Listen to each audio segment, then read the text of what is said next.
Hi everyone.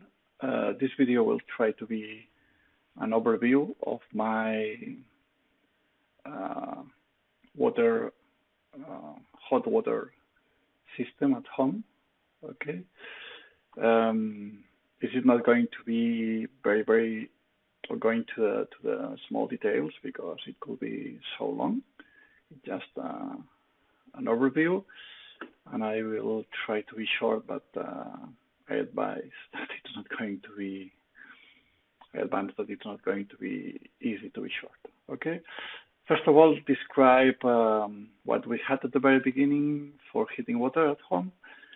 I had a solar panel with an hydraulic liquid moved by a pump. Later, I have a tank. Thanks to that hydraulic liquid, the water tank heats the water. Okay, the capacity of that tank is 300 liters of water, enough for a regular consumption. Of course, during the days where there is no sun, we have problems for having the hot water, of course. No? Because of that, I have something that we're going to call instantaneous heating system. Okay, this device gets the water that comes from that tank of water, and if, for example, we want the water at 40 degrees, 40 centigrade degrees, and we have the water at 30, for example, the instantaneous heating system heats the water those 10 degrees of difference for having a comfortable temperature for having a shower, for example. Okay. Problem is that the device is a triphasic device with a very high consumption. And when I say very high, it means more than I can support with my current electrical installation at home. The consumption could be up to 18 kilowatts, and what I have at home it supports up to 10 kilowatts. Of course, those 8 extra kilowatts could only be supported during some seconds or minutes, but not enough for having a shower. And this is a problem, of course, when there is no enough temperature in the hot water in that tank. In the past, it wasn't a problem because there weren't smart meters, and that limitation it's only an extra cost in my billing at the end of the month. But currently, with the smart meters, smart meter cuts the consumption, and then it's a problem, of course, and then I get a solution. Then what I did is install a new device, which is a regular thermo. I don't know the proper word in English to refer on that, but it's just a tank with a resistance that heats water during the day. Okay, the consumption is up to 2 kilowatts, usually much less than that, usually around 1 kilowatt or 700 watts per hour. And during the day, it heats the water. In this case, it's 100 liters, 120 liters, says in the schema, but really the final device installed, it's just 100 liters.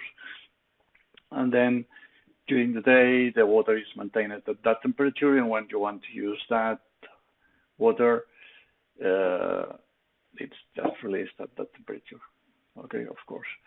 But the situation that we had, or that I had, I had 3 systems. The solar-based system, the first one that I described in the left part, an instantaneous heat water system that it could work if I just extended my contract with the, electrical company, okay, with the supplier. But it's so expensive, and it's something that you can keep on paying always. And finally, that let me say, old system. In my case, it's new because it's recently installed, but it's how most of the houses around my house work for having hot water. Very good. Then my idea was, because I have so historical system, what I can do is just put that bypass for jumping the instantaneous hot water system, and the same thing for the thermal, okay, for electrical thermal.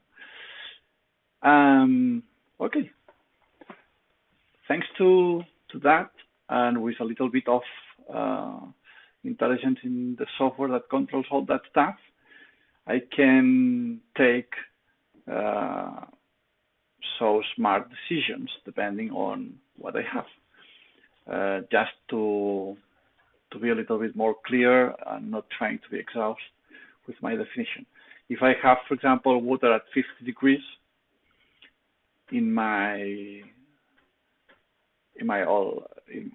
the solar system, why it's very easy. I can use that bypass and just consume the hot water from sun.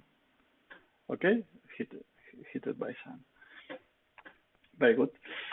If it's, for example, imagine, for example, I don't know, 37 degrees, and I want to have at least 40 degrees. Okay, maybe it could make sense to use that device, then just let water go into the instantaneous heating system and bypass the other tank. Okay, or imagine if the temperature of water is really cold, then what I can do is just jump the instantaneous heating system and start using the electrical thermal. Of course, it makes no sense to heat water electrically all time if I'm not going to use that water. Okay. Okay, then of course what we need, it will be something that allows us not only to bypass those two devices, also a system that allows us to power on and power off, no, the device 1 and the device 2. Okay, different sensors will be also necessary for checking the status of water or the temperature of the water in different points. For example, the cold water that comes to the system, the accumulated water in the tank number 1, for example, the exit of water after the instantaneous heating system, or the water that goes through the bypass, and the accumulated temperature in the electrical thermal. All those points could be interesting. Also could be nice to know the quantity of water, how many liters of water per day we are consuming, and then also a water meter system will be nice to have. And if we want to control also the solar panel system, it could be interesting to stop using the system, the device that controls the temperature of the solar panel, and move the hydraulic liquid using the pump between the solar panel and the tank which accumulates water. Okay, it will be nice to do all those two things. and just move the pump will be very easy. Just with that relay, we can do that. Okay, it was the original idea. With that idea, I started moving things for getting that idea to real. So let me show you how the things looks like, not just in my mind, also in the real system. For showing that, I will try to use a video and just jump to different points of this video for showing the different parts. I thought it could be even better than just pictures. This is the solar panel. Let me use the play, and later we will jump to different points of the video. We are not going to spend all time watching all details. For example, here we can see on top of the solar panel, there is here a cable, and that cable ends here where there is a temperature sensor. Inside this pipe, there is the hydraulic liquid that it's used later for heating the water inside the accumulators. Then here it is, the first temperature sensor. Let me jump. Here it is behind the solar panel inside the house, how the pipes with that hydraulic liquid goes in. Okay. And here it is the device which controls the pump that moves the hydraulic liquid from the solar panel to the accumulator, the water accumulator, which is here. It is the water accumulator. Let me jump step by step. Here it is the device that controls what I said. Here it is the tank which accumulates the water from the solar panel, as I said previously. Okay, and we will see. I imagine we are going to see now the pump for moving the hydraulic liquid.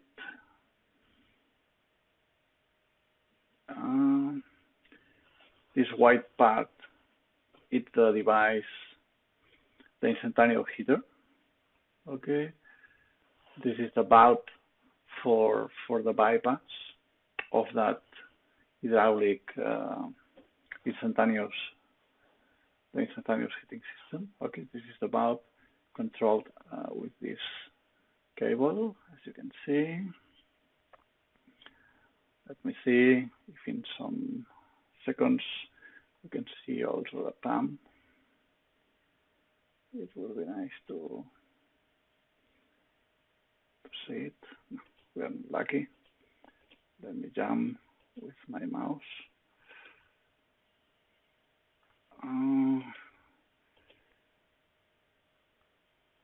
It seems it's, oh, here it is. This is the pump that moves that hydraulic liquid. Okay, again, the tank which accumulates 300 liters of water, and using the hydraulic liquid, that water is heated. Okay, then jump a little bit around the installation. Okay, you can see here the instantaneous heater. Just with that wheel, I can select which is the desired temperature. And as I said, if we have the accumulated water at 30 degrees, for example, thanks to that, we can jump to 40 degrees instantaneously, but with a price of a very high electrical consumption. Okay. Some other devices required for the installations, typical hydraulic devices for expansion valves and things like that. And then following the pipes. Okay. Oh, here we can see, for example, at the time, this is the water meter. in this, it's not still installed. Okay, it's a very interesting device because it's a plain old system for measuring water, which the companies use. And later, I installed a magnetic pulse counter on top of it, and when the mechanical parts are moving, it emits a signal each time that a liter is consumed, liter of water is consumed, and that signal is received later for the control system. Let me jump. Now it's better to see it. Okay, this is the counter, and this is the pulse emitter. Okay, here it is, the electrical thermo, as I said previously. Okay, it's 100 liters of water heated by electrical power. Okay, and then it will be nice. For example, this is the cable of the temperature sensor that goes to the thermo. Okay, here it is, another temperature sensor and the valve for the bypass of that electrical thermo. Let me see. Okay, the bottom part of the thermo. Yeah, this is just what's the current status of the water inside the thermo. Okay, the temperature sensor for the thermo. The white, let me see. Okay, you can see this is like a white cream or something like that. This is used for fixing the temperature sensor inside this hole, and it's also a thermal paste. Okay, a thermal cream, which transmit very good the temperature. Okay, let me go to the electrical part of the system. Here it is, how all sensors go into the control system. Okay, I expect. Okay, outside the enclosure of the control system, there is this Schneider device, which is a power meter from Schneider, and the display goes outside the enclosure. It's really nice, but currently it's still not connected because I'm waiting for some parts. But it's let me say, the code for controlling it's done, but not the parts installed. Okay, let me open. Okay, this is behind that power meter. Okay, this is the door. Okay, we have here an Ethernet switch. Okay, powered from that power supply. It's a 5 volts power supply. You can see different parts of the system are powered by this power supply. Different USB cables, regular USB cables, are plugged here. And in this case, this is a really small switch powered by this supply. Here we have a TP-Link, I think it's W703N or something like that.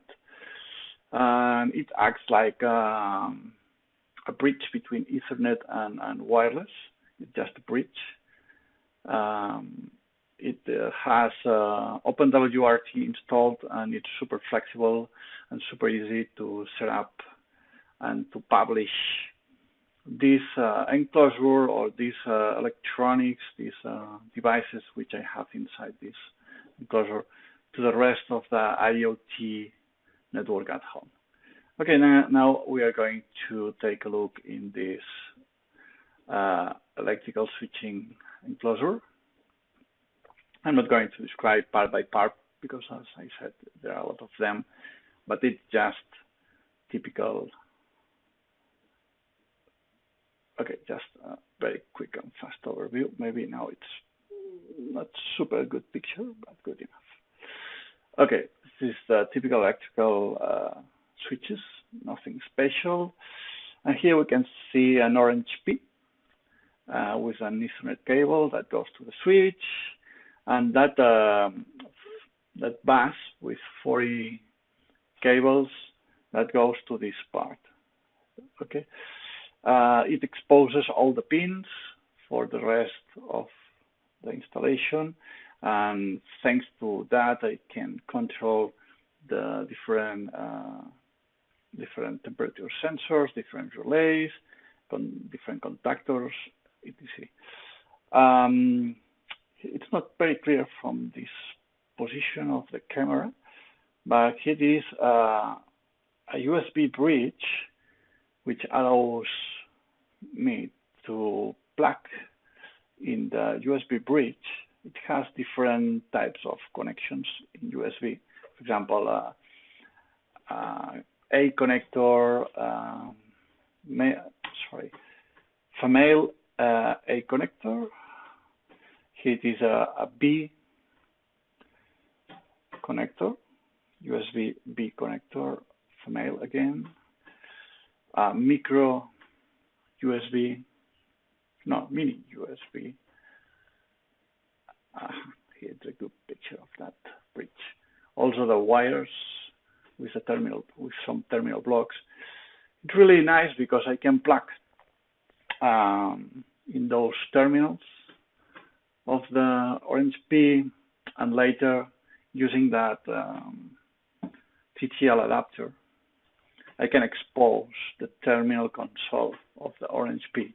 And when I have to plug directly because the network is failing or whatever, I just with just a USB cable I can plug here, and I have directly console to the system.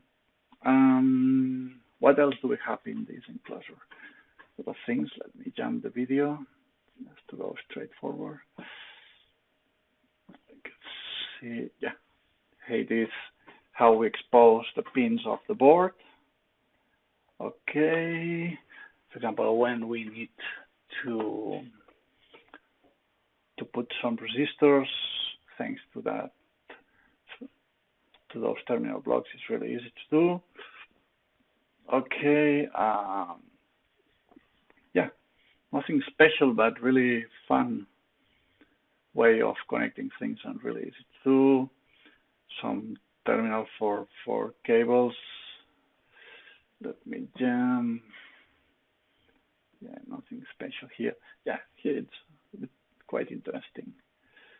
Here I have contactor 1.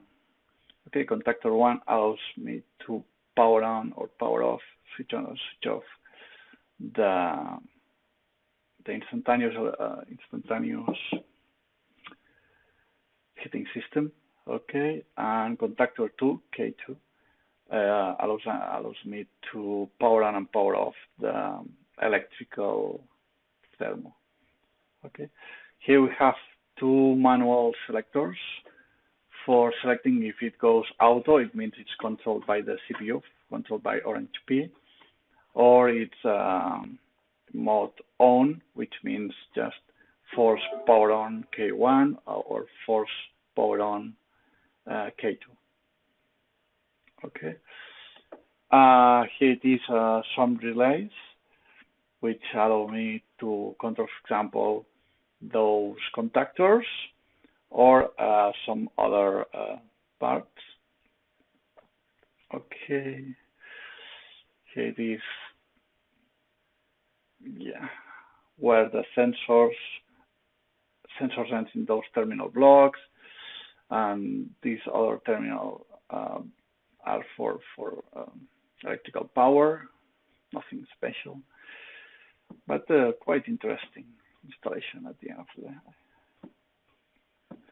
Okay,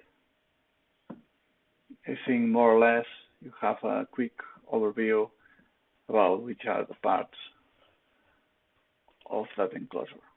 Okay, it was the idea we have seen real images about the installation, and let me now introduce whoops, just a second. For example, this is a synoptic which is updated in real time, so information that we can see here is real time. For example, now PAM is blinking. It means the solar panel it has more temperature than the accumulated water. So as you can see, solar panel temperature is liquid. It's moving to the accumulator, and step by step you can appreciate how that temperature is growing and how this is decreasing at the end of the day, and this temperature is decreasing. Here we can see how this data is updated in real time. Okay, all the data is updated through a WebSocket using MQTT. Okay, we haven't had lucky seeing how that temperature increases, but maybe in some time we can see that. Okay, now this is the temperature of water which goes inside, goes into the accumulator. The temperature of the solar panel, as I said, the temperature of the accumulator, then instantaneous heating system and the bypass. Now we can see how water goes through the instantaneous heating system. We also can see what's the temperature of the water in this point. And now we can see the valve that allows us to use the electrical thermo is blocked, so we are using the bypass. Okay, and we can see that device is powered on, and that device is powered on too. What's the temperature of the water inside the thermo? Okay, it's as I referred previously, it's 300 liters of water heated by sun and 100 liters of water heated by electrical power. The interesting part of the story is I can automatically switch on and switch off this thermo when it's not needed. Okay, then here I have some metadata about the system. For example, now we are inside the shower time. It means between 7 a.m. and 9 p.m. We consider it's time which hot water is warranted. The rest of the time, if there is no hot water available, we are going to use instantaneous heater system. But of course, you are going to have hot water, but it's not a good idea, for example, to have a bath at that time. Okay, and here we have some reasoning about which is the configuration that we have now and why is this configuration enabled. Depending on the decision that the system takes, that reasoning and that configuration changes automatically.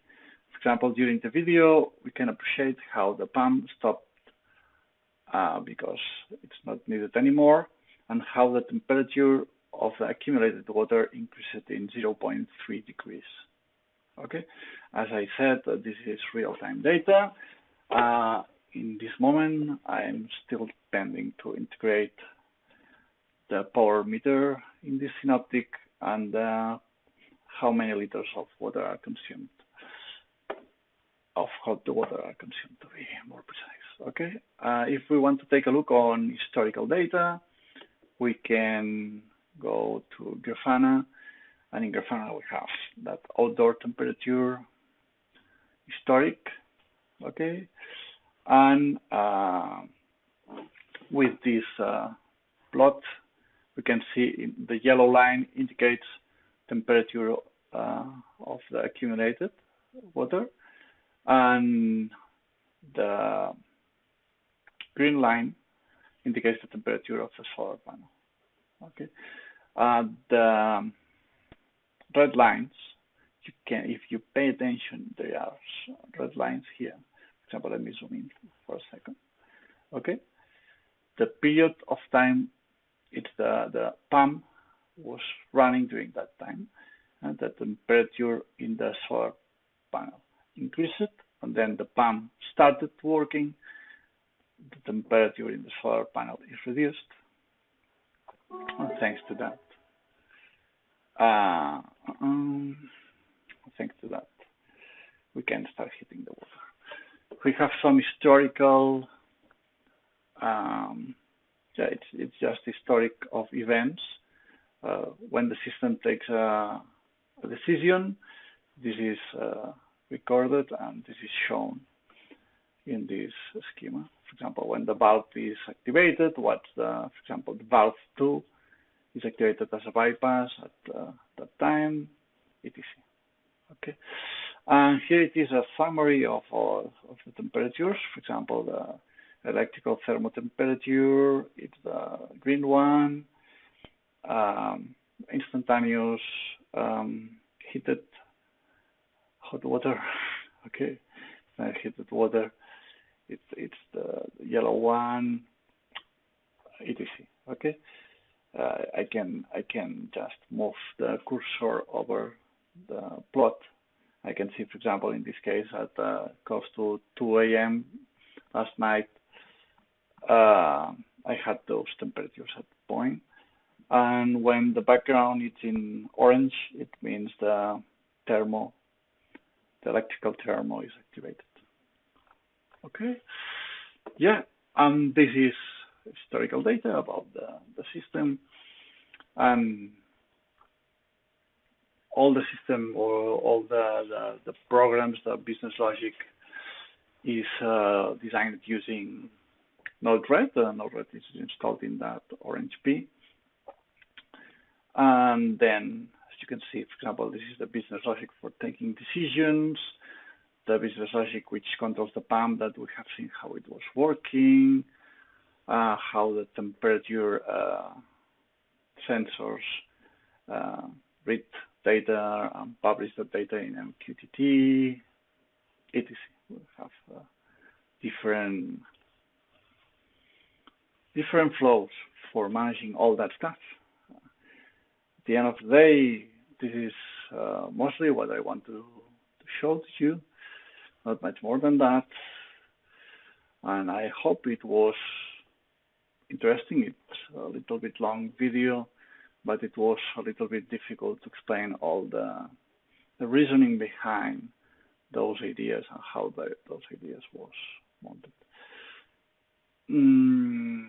Just maybe some reference in terms of how much time it took me to do all that stuff.